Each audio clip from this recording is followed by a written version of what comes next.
Welcome to Vishnu talks. 1960లు 70ల్లోనే మన దేశంలో ఉన్న టాలెంట్ అమెరికా, యూకే, కెనడా వంటి దేశాలకు వెళ్ళింది. ఇంజనీర్లు, డాక్టర్లు మంచి అవకాశాల కోసం మేధో వలస బాట పట్టారు. 1980, 90ల నుంచి గల్ఫ్ దేశాల వైపు కార్మిక వలసలు ప్రారంభమయ్యాయి. ఇప్పుడిక కొత్త దృశ్యం, ధనవంతుల వలస. వారు సంపద కోసం కాదు, సంపదను రక్షించుకోవడానికి లేదా భవిష్యత్ తరం కోసం మెరుగైన జీవన విధానం అందించాలనే ఆశతో దేశాన్ని విడిచి వెళ్ళిపోతున్నారు. మంచి జీవన విధానం, సంపద, సౌకర్యాలను ఆశించి ఎంతో మంది సంపన్నులు Dubai, America, New Zealand, Portugal, UK తదితర దేశాలకు వెళ్ళి పౌరసత్వం తీసుకొని అక్కడ స్థిరపడుతున్నారు. మరికొందరు తమ సంపదను కాపాడుకోవడానికి, ఇంకా పెంచుకోవడానికి విదేశాల వైపు చూస్తున్నారు. కుబేరులను ఆకర్షించేందుకు కొన్ని దేశాలు ప్రత్యేక పథకాలను అమలు చేస్తున్నాయి. ప్రస్తుతం పెద్ద ఆర్థిక వ్యవస్థల్లో అధిక వృద్ధి రేటు సాధిస్తుంది మన దేశమే. సగటున 6% పైగా వార్షిక వృద్ధి నమోదవుతూ మన జీడిపి 4 లక్షల కోట్ల డాలర్ల స్థాయికి చేరింది.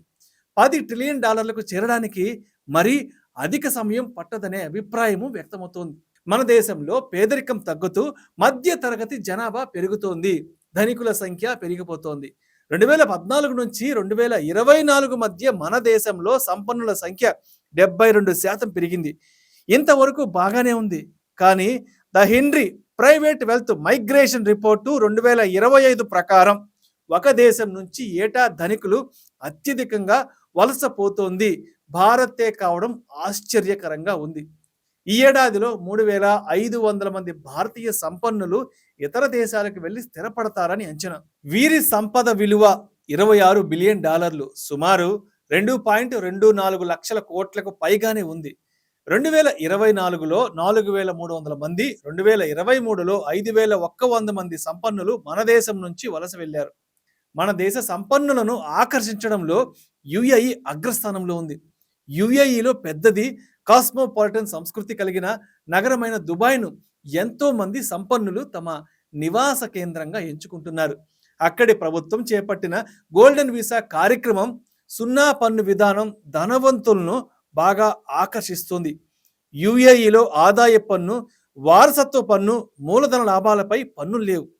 ప్రపంచ స్థాయి సదుపాయాలు దుబాయ్లోనే ఉన్నాయి. అందువల్లే రష్యా, యూకే, కొన్ని ఆఫ్రికా, ఆగ్నేయాసియా దేశాల నుంచి సంపన్నులు దుబాయ్లో స్థిరపడుతున్నారు.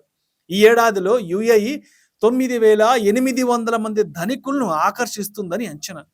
అమెరికా కంటే ఇదే ఎక్కువ. అమెరికా ప్రభుత్వం అమలు చేస్తున్న EB-5 వీసాకు ఆదరణ బాగుంది. $8 లక్షల పెట్టుబడి పెట్టి 10 మందికి ఉద్యోగాలు కల్పిస్తే శాశ్వతంగా అక్కడే ఉండే వీలు కూడా ఉంది. ఇప్పటికే ఎంతో మంది మనవారు ఈ వీసా తీసుకుని అమెరికాలో స్థిరపడ్డారు.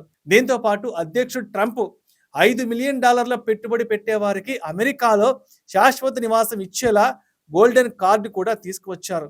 దీనికి ఇప్పటికే 70,000 మంది ఆన్లైన్లో దరఖాస్తు చేసుకున్నట్లు సమాచారం.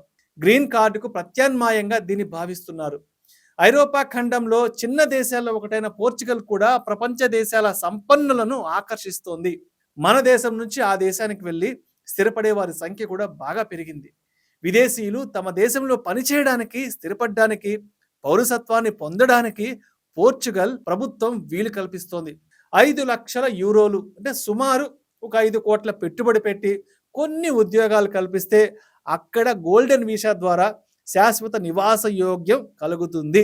ఏడాదిలో 7 రోజులు పోర్చుగల్లో నివసిస్తే ఆ దేశ పౌరసత్వం ఎక్కడికి పోదు. గోల్డెన్ వీసా నిబంధనలను ఈ ఏడాది ప్రారంభంలో న్యూజిలాండ్ ప్రభుత్వం సవరించింది. బ్యాలెన్స్డ్ కేటగిరీ వీసా కోసం $1,00,00,000 న్యూజిలాండ్ డాలర్లను, షేర్లు, బాండ్లు, మేనేజ్డ్ ఫండ్స్, స్థిరాస్తిలో పెట్టుబడి పెడితే సరిపోతుంది. న్యూజిలాండ్లో స్థిరపడడానికి దరఖాస్తు చేసుకునే వారిలో 4వ వంతు మంది మన దేశీయులేనట. మన దేశం నుంచి సంపన్నులు ఇతర దేశాల్లో స్థిరపడాలి అనుకోవడానికి ఎన్నో కారణాలు ఉన్నాయి. పన్ను భారం ఇందులో ముఖ్యమైంది. పన్ను అధికారుల తనిఖీలు, పెనాల్టీలు అనుభవిస్తున్న వారు ఎందుకీ ఇబ్బందులు పడడం అనే ఆలోచనకు వస్తున్నారు. పారదర్శకత అధికమైంది. ఎవరికీ తెలియకుండా సంపదను దాచుకునే అవకాశాలు తగ్గిపోతున్నాయి. లెక్కల్లో చూపాల్సిన మొత్తం పెరిగి పన్ను భారం అధికమవుతోంది. క్రిప్టో కరెన్సీ రూపంలో సంపదను దాచుకోవచ్చు, చెల్లింపులు చేయొచ్చు, కానీ మన దేశంలో క్రిప్టో లావాదేవీలను నిరుత్సాహపరిచే విధానాలను ఇక్కడి ప్రభుత్వం అనుసరిస్తోంది. క్రిప్టో ట్రేడింగ్ లాభాలపై ఎంతో అధికంగా పన్నులు కూడా ఇక్కడ చెల్లించాల్సి వస్తుంది. మంచి సదుపాయాలు, ఉన్నత విద్య, ఆరోగ్యం, జీవన విధానం కోసం తరలి వెళ్తున్నారు ఇక్కడి వారందరూ.